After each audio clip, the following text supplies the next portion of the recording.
আসসালামু আলাইকুম, টপি মনির চ্যানেল আপনাদেরকে স্বাগতম। আমি আজকে আপনাদের সাথে অনেক দুর্দান্ত মজার একটা রেসিপি শেয়ার করব। সেটা হচ্ছে এগ স্যুপ রেসিপি। তো অবশ্যই ভিডিওটা না টেনে আপনারা সবাই দেখে যাবেন এবং ফ্যামিলিতে সবাইকে এই রেসিপিটা তৈরি করে খাওয়াবেন। আমি এখন এটা বাজার থেকে কিনে আনলাম স্যুপ পাউডারটা। আপনারাও বাজারে কিনতে পেয়ে যাবেন। আমি অবশ্যই প্যাকেটটাও দেখিয়ে দিব। এখন আমি স্যুপ রান্নার জন্য কিছু পেঁয়াজ কেটে নিব। আমি পেঁয়াজগুলোকে ছোট ছোট করে কেটে নিচ্ছি এবং কেটে আলাদা বাটিতে রেখে দিব। এখানে আমি 3টা কাঁচামরিচ নিলাম। ঝালটা যেহেতু আমার বাবু আছে, বাবুরা খেতে পারবে না, সেজন্য আমি এগুলোকে একটু অল্প পরিমাণে ঝাল দিব। আমি 3 প্যাকেটের জন্য 3টা কাঁচামরিচ নিলাম। এখানে আমি তিনোটাকে ছোট ছোট স্লাইস করে কেটে নিচ্ছি। কেটে নিয়ে আমি এটাকে আলাদা করে রেখে দিব। এখন আমি মূল রেসিপিতে চলে যাচ্ছি। মূল রেসিপিতে চলে গিয়ে আমি এখানে এক্সট্রা ভার্জিন অলিভ অয়েলটা ইউজ করব। আমি পাতিলের মধ্যে এক্সট্রা ভার্জিন অলিভ অয়েলটা দিয়ে দিলাম। তেলটা গরম হয়ে আসতেছে।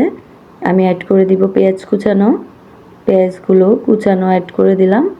অ্যাড করে দিয়ে আমি আবার ভালো করে নেড়ে চেড়ে দিয়ে একটু হালকা পরিমাণে ভেজে নিব। ভেজে নেওয়ার পরে আমি এখানে দিয়ে দিব রসুন বাটা। আমি রসুন বাটাটা ইউজ করব, যেহেতু এটা রেডি মিক্স স্যুপ, সেহেতু এখানে আমি এক্সট্রা আর কোনো মশলা ইউজ করব না। আমি এখানে অ্যাড করে দিব স্বাদ মতো লবণ। লবণটা দেওয়ার পরে আমি অ্যাড করে দিব পানি। আমি এখন কিছুক্ষণ ভেজে নিচ্ছি। এভাবে যদি বাসায় স্যুপ রান্না করি তাহলে কিন্তু খেতে অনেক মজা হবে। নিজের হাতে রান্না বলে কথা। এখানে আমি ভালো করে জাল করে নিলাম। জাল করে নিয়ে আমি এখানে পানিটাও দিয়ে দিব। অবশ্যই আপনারা এভাবে বাসায় তৈরি করে খেয়ে দেখবেন। খেতে কিন্তু অনেক মজা হয়। অনেক স্বাদের একটা রেসিপি আপনাদের সাথে আমি শেয়ার করতেছি। এখন আমি একটু নেড়ে চেড়ে দিব।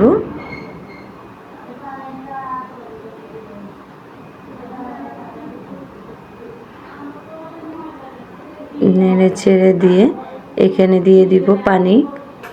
পানিটা দিয়ে ভালো করে একটু ভালো করে নিয়ে নিব।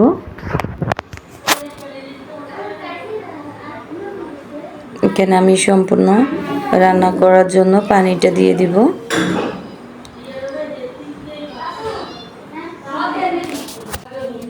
ফাইনালি পানিটা দেওয়ার পরে আমি এখানে যে স্যুপটা রেখেছিলাম সেটাকে আমি আলাদা করে নর্মাল পানি দিয়ে গুলে নিব।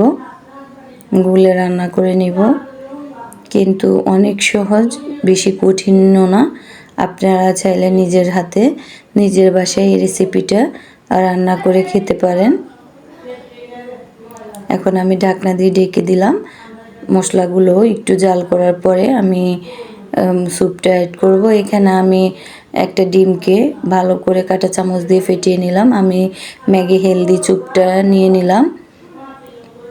যেহেতু এখানে 3টা স্যুপের প্যাকেট নিব আমি, 3টা স্যুপের প্যাকেটটাকে আমি কেটে নর্মাল পানির মধ্যে ঢেলে দিব। ঢেলে দিয়ে একটু ঘনত্ব করার পরে আমি অ্যাড করে দিব।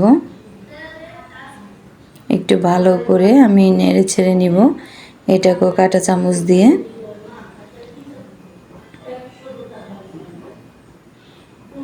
এভাবে যদি একসাথে কিন্তু এইগুলো রাখা স্যুপের পানিটা দেওয়া যাবে না। এখানে আমি বলক চলে আসতে দেখতেছিলাম। এখানে এখন স্যুপের পানিগুলা দিব এবং নাড়তে থাকবো, দিব এবং নাড়তে থাকবো। এভাবে নাড়তে নাড়তে যখন ঘনত্ব চলে আসবে, আমার পুরো স্যুপটা দেওয়া শেষ হয়ে যাবে, তখন আমি ঢাকনাটা দিয়ে দিব। যদি না নেড়ে যায় তাহলে এটা চাকা চাকা হয়ে যাবে বা দলা পেকে যাবে। এখন আমার পুরো স্যুপটা দেওয়া শেষ হয়ে আসছে। আমি ঢাকনা দিয়ে ঢেকে দিব। কিছুক্ষণ জাল করে নিচ্ছি। দেখেন আমার স্যুপটা কোনো দলা পাকে নাই।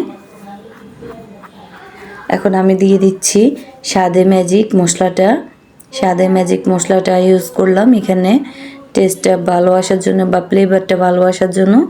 আরও আমি অ্যাড করে দিব টমেটো সস। টমেটো সসটা দিলেও কিন্তু খেতে স্যুপটা খেতে অনেক মজা হয়। আমরা অনেকে কী করি, বাসাতে বানানোর ভয়ে আমরা নিয়ে আসি রেস্টুরেন্ট থেকে, কিন্তু আসলে রেস্টুরেন্টের স্যুপের থেকেও এভাবে যদি আমরা বাসায় স্যুপটা তৈরি করি খেতে অনেক মজা হবে, অনেক ইয়ামি। বাচ্চারাও কিন্তু খেতে অনেক পছন্দ করবে। আমি কিন্তু ডিমটাও দিয়ে দিলাম। ডিমটাকে আমি আস্তে আস্তে দিলাম এবং নেড়ে ছেড়ে দিলাম। এভাবে আমি পুরো ডিমটাকে দিয়ে দিলাম। দিয়ে দেখেন আমার স্যুপটা রান্না হয়ে গেছে। এখন আমি গ্যাসের চুলাটা অফ করে দিলাম। অফ করে দিয়ে আমি এখন পরিবেশনের জন্য নিয়ে নিব। আমি এখানে একটা লেবুকে কেটে নিলাম। আমাদের বাড়ির আঙ্গিনায় লাগানো গাছ থেকে নেওয়া লেবুটা, তাজা পাতিলেবু, খেতেও কিন্তু অনেক মজার। আমি এখানে স্যুপের সাথে লেবুটা খাবো। স্যুপের সাথে যখন আমরা লেবুটা খাই ফ্লেভারটা আরও ভালো লাগে। অবশ্যই আপনারা খেয়ে দেখবেন এবং আমার রেসিপিটা ফলো করবেন। ভালো লাগলে লাইক করে দিবেন, কমেন্ট করে জানাবেন আপনাদের থেকে কেমন লাগলো এবং বাসায় তৈরি করলে কেমন লাগে অবশ্যই আমাকে জানিয়ে যাবেন। ভিডিওটাকে বেশি বেশি করে শেয়ার করবেন। আশা করি সম্পূর্ণ ভিডিওটাই দেখবেন। তো সবাই ভালো থাকবেন, সুস্থ থাকবেন। আজকের রেসিপিটা আমার এই পর্যন্তই থাকলো। লেবুর রসটাও দেওয়া কমপ্লিট। দেখেন এভাবে একটু নেড়ে ছেড়ে নিয়ে নেব। রেডি হয়ে গেছে আমাদের রেডি মিক্স স্যুপ রান্নার রেসিপি। তো আল্লাহ হাফেজ, আসসালামু আলাইকুম।